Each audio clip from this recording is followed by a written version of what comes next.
My name is Travis York. I serve as the Director of Inclusive STEM Ecosystems for Equity and Diversity at AAAS.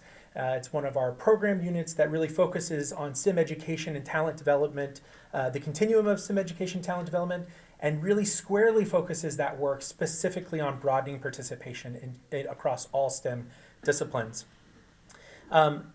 We are honored to be here. We are so excited to have the first official STEM Opportunity Alliance event since our launch on December 12th at the White House Summit for STEM Equity and Excellence. Hugely important to that work has been a long-term collaboration with Dr. Alondra Nelson, who was the recent deputy director there, and we're so grateful to her for her leadership and her work there.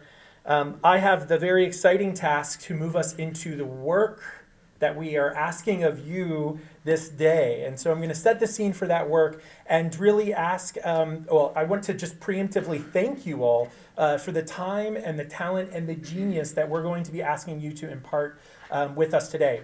As you heard many of our speakers discuss earlier, one of the key facets of the work for the STEM Opportunity Ahead is co-constructing a national strategy to achieve equity in STEM.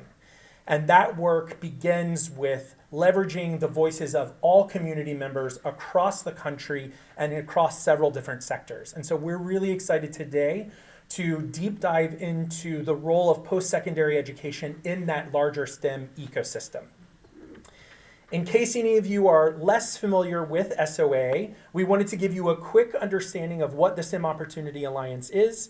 As I just mentioned, we recently launched, but we've been working on this infrastructure, this catalytic movement for a little over a year and a half.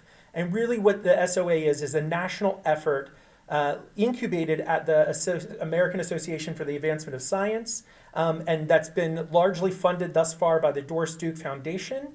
And recently, an additional 13 funders have stepped up to launch the initial phase of the initiative. And this is really to galvanize stakeholders and to achieve this STEM equity and excellence. We think about this as achieving this goal by 2025. We've taken this long-term cathedral building approach, but we want to be clear that while we're setting our sights on achieving an equitable STEM ecosystem by 2050, it would be a little harder to do by 2025. By 2050, what this work means for us is what we must do today and tomorrow, this year, and the next year, and the years after. We're going to reverse engineer this plan so that we can make prudent strides to building equity now. So this isn't something that we're going to do in 2050. That's our end goal for when we will have achieved our work. And we know that this is going to be a long journey, but we know we have the right people together to achieve it. So with that, we want to welcome many of our partners that are already in this room. If you are an SOA partner, if you don't mind putting your hand up so that folks can see, or standing if you're able to stand. We just want to thank so many of our partners here. We have TIES, Regeneron, Illumina, Women in Revenue, SHIP, is it SHIP? SHP? I think we can say SHIP, right? I need the street terms for all these incredible organizations. And also the Chicago Pre-College Science and Engineering Program.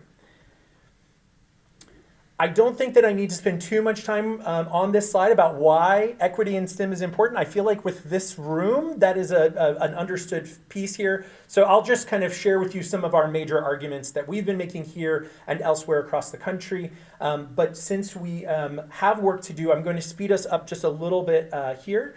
But in particular, I just want to kind of broadcast that we're thinking about the multiple arguments for why equity in STEM is inextricably linked to excellence. And that is the reality of what we're trying to do here. If we want to catalyze and capitalize on America's incredible talent, it requires an inclusive, excellent, and diverse utilization of our America's rich talent. Why now? As you've heard Sam Gill mention in his remarks, we believe that we're at an historic opportunity here. Not only with the legislations of the current White House administration, but also with the visionary leadership of so many people really leaning into this moment. We believe that we are at the Shirley, what was the Dr. Martin Luther King quote that you said? The fierce urgency.